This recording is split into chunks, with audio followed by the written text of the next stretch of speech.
আরে রোহন, তুমি এত রাতে আমার বাড়িতে কিভাবে আসলে? কেউ কি দেখেনি তোমায়? আরে আমি কি বোকা নাকি আমায় তোমার বাড়ির মানুষ দেখবে তাই বলে এত রাতে কেন আসলে? কাল তো আমি তোমার সাথে দেখা করতাম। এখন আসার কি দরকার ছিল? আমি তো তোমায় না দেখলে থাকতে পারি না। আর তাই তো আমি চলে আসলাম। ঠিক আছে, এখন তুমি চলে যাও রোহান, কেউ দেখলে সমস্যা হবে। রোহান বলল, আমি কি এখন চলে যাওয়ার জন্য এত কষ্ট করে তোমার বাড়িতে আসলাম? তাহলে কেন আসলে? তখন রোহান আমাকে বলল, চল ছাদে যাই, সেখানে আমাদের কেউ দেখবে না। আমিও রোহানের কথায় রাজি হয়ে গিয়েছি। কিন্তু রোহান ঘরের ছাদের উপরে নিয়ে আমার সাথে জোর করে। যা করেছিল তা শুনলে তোমাদের মাথা ঠিক থাকবে না। আমার নাম শিলা। আমরা এক ভাই ও এক বোন। আমার দাদু তো অনেক বছর আগেই মারা গেছে। এবং আমার দিদি আর কি আমাদের সঙ্গে থাকে? আমার দিদি তো আমাকে ভীষণ ভালোবাসে। এবং আমার বাবা মাও আমাকে ভীষণ ভালোবাসে। এবং আমার বাবা মায়ের যে আমার প্রতি কতটা ভালোবাসা, সেটা তো আপনারা এই গল্পের মাধ্যমে কিন্তু বুঝতে পারবেন।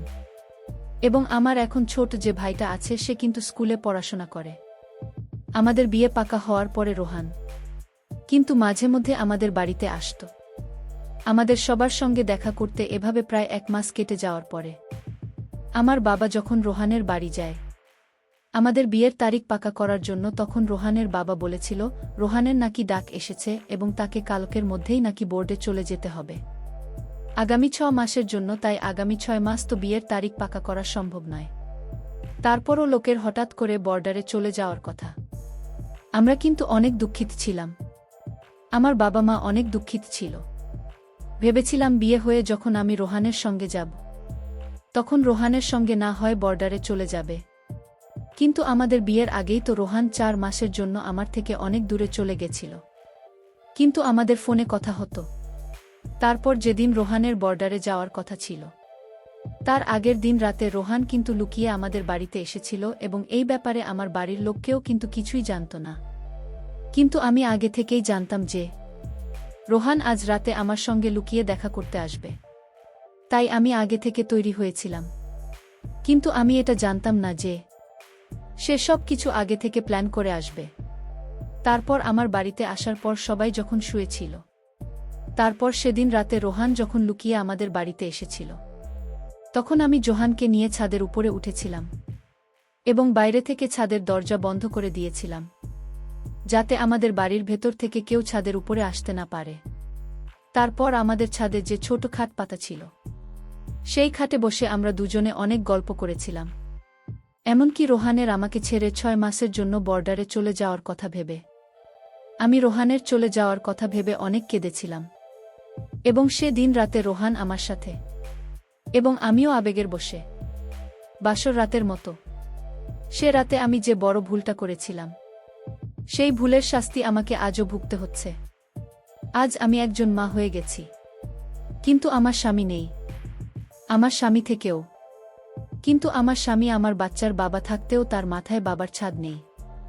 এবং সেই ব্যাপারে কিন্তু আমার বাড়িতে কেউ কিছুই জানত না। রোহান যখন চলে যায় তখন কিন্তু আমার খুব কষ্ট লাগছিল, কারণ সেদিন আমি সব দিক দিয়ে রোহানের হয়ে গিয়েছিলাম এবং রোহান ও আমার হয়ে গেছিল। তাই রোহান যখন আমাকে ছেড়ে যাচ্ছিল তখন আমার ভীষণ কষ্ট হচ্ছিল।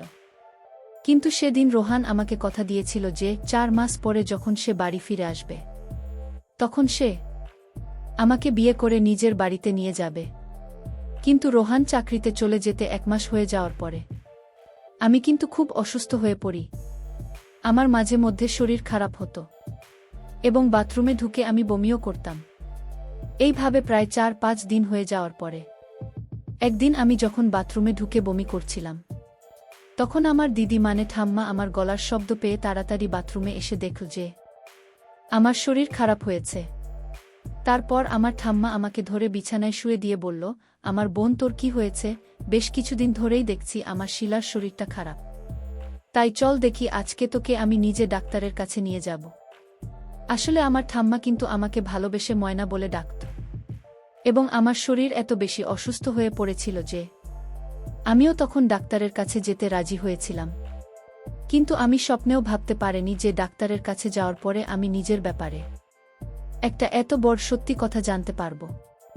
তারপর আমার ঠাকুমা যখন আমাকে ডাক্তারের কাছে নিয়ে গেছিল এবং সেখানে গিয়ে ডাক্তার যখন আমার চেকআপ করেছিল, তারপর আমাকে ডাক্তার যা বলেছিল সেটা শুনে তো আমার দম বন্ধ হয়ে যাচ্ছিল।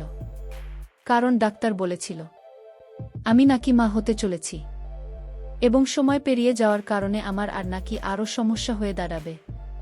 এবং সেদিন আমার ঠাকুমার সঙ্গে কিন্তু আমার ভাইও ডাক্তারের সঙ্গে গিয়েছিল এবং সে যখন বুঝতে পেরেছিল যে সে মা হতে চলেছে, তখন সে বাড়িতে আসার পরে গাড়ি থেকে নেমে ছুটতে গিয়ে বাড়ির ভেতরে ঢুকে আমার বাবা ও মাকে অনেক জোরে জোরে চিৎকার করে বলেছিল যে মা, অনেক বড় খুশির খবর আছে, সেটা হচ্ছে আমি মা হতে চলেছি। ওই সময় আমার মা আমার ভাইয়ের গালে একটা অনেক জোরে থাপ্পড় মেরে বলেছিল, কি কথা বলছিস? তারপর আবার ঠাম্মা যখন অনেক সাবধানে আমাকে ধরে ঘরের ভিতরে নিয়ে ঢুকেছিল, তখন আমার বাবা মা আমাদের সামনে দাঁড়িয়ে আমাকে জিজ্ঞেস করেছিল, ডাক্তার কি বলেছে? শিলার কি হয়েছে? আমার ঠাকুমা তখন আমার বাবা মায়ের মুখের দিকে তাকিয়ে বলেছিল, শিলা সত্যিই মা হতে চলেছে।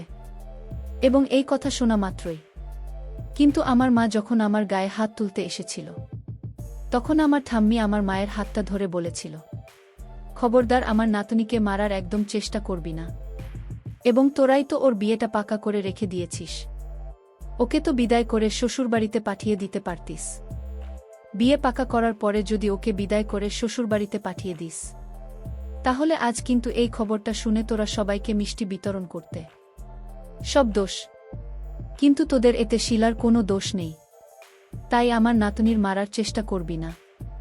আর তোরা যদি ওর ব্যাপারে বা ওকে নিয়ে কিছু উল্টোপাল্টা ভেবে থাকিস, তাহলে কিন্তু আমি আমার নাতনিকে নিয়েই বাড়ি ছেড়ে গ্রামের বাড়িতে চলে যাব এবং সেখানে আমার যা জমি জায়গা আছে সবকিছুই কিন্তু আমার নাতনির নাম করে দেব।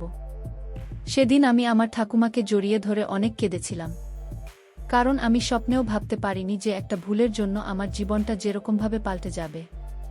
এমনকি বেশ কিছু দিন তো আমার বাবা মাও আমার সঙ্গে কথা বলা বন্ধ করে দিয়েছিল।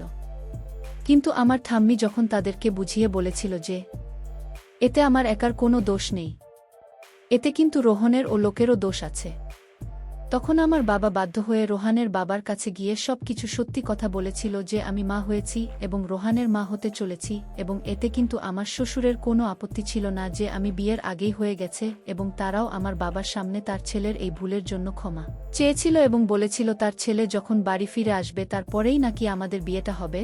তারপর এভাবে 4 মাস কেটে যাওয়ার পরে ধীরে ধীরে আমার যখন শরীর অসুস্থ শুরু হয়, তখন কিন্তু আমার বাবা মায়ের দুশ্চিন্তা শুরু হয়, কারণ আমাদের বাড়ির আশেপাশের লোকেরা কিন্তু তখন আমার ব্যাপারে অনেক আজেবাজে কথা বলতে শুরু করেছিল এবং ধীরে ধীরে সবাই এটা জানতে পেরে গিয়েছিল যে আমি বিয়ের আগেই মা হয়ে গেছে।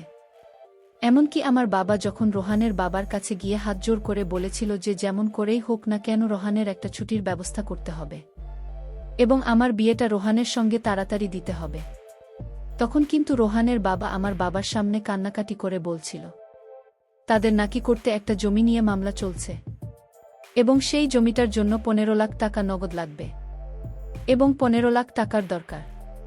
তাই এই মুহূর্তে নাকি তারা রোহানের বিয়েটা দিতে পারবে না।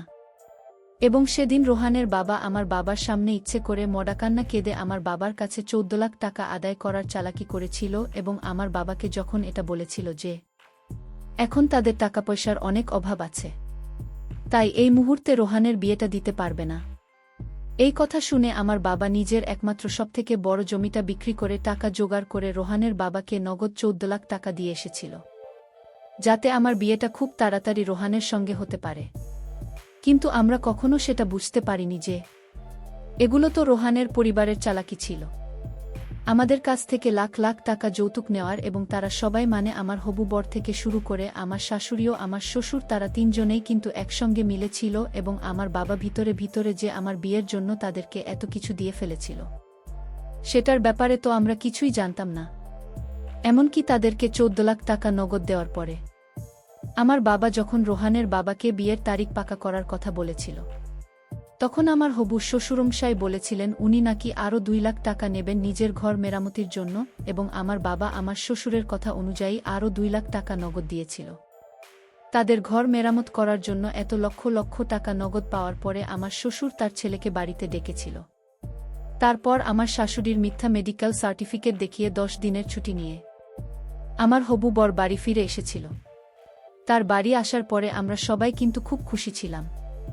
ভেবেছিলাম এবার আমাদের বিয়ের ডেট পাকা হবে।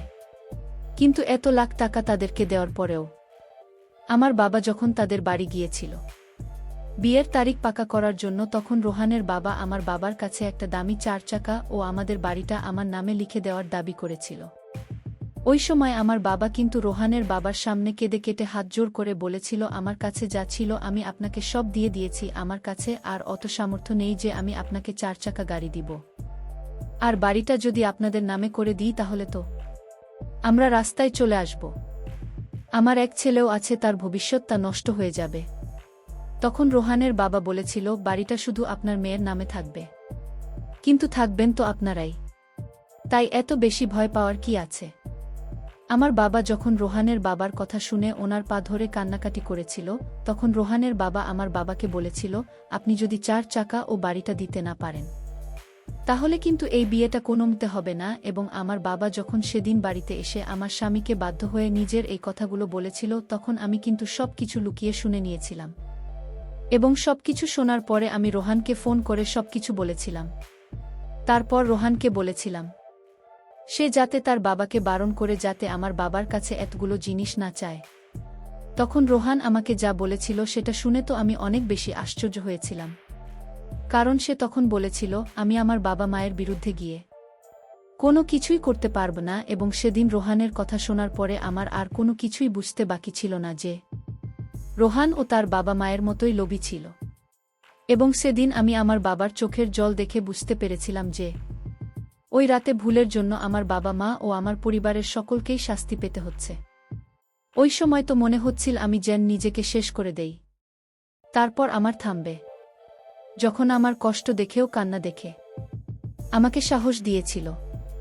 তখন বিয়ের দিন রোহান যখন আমাকে বিয়ে করতে এসেছিল, তখন মণ্ডপের সবার সামনে আমাদের যখন মালাবদল হয় তার আগেই কিন্তু রোহানের বাবা আমার বাবাকে বলেছিল, শ্বশুরমশাই এই বিয়েটা তো তখনই হবে যখন আপনি 4 চাকার চাবি এবং বাড়ির কাগজটা আমার হাতে দেবেন। তারপর ওই কথা শোনা মাত্রই আমি মণ্ডপ থেকে উঠে দাঁড়িয়ে বাড়ির কাগজটা আগুনে পুড়িয়ে দিয়েছিলাম।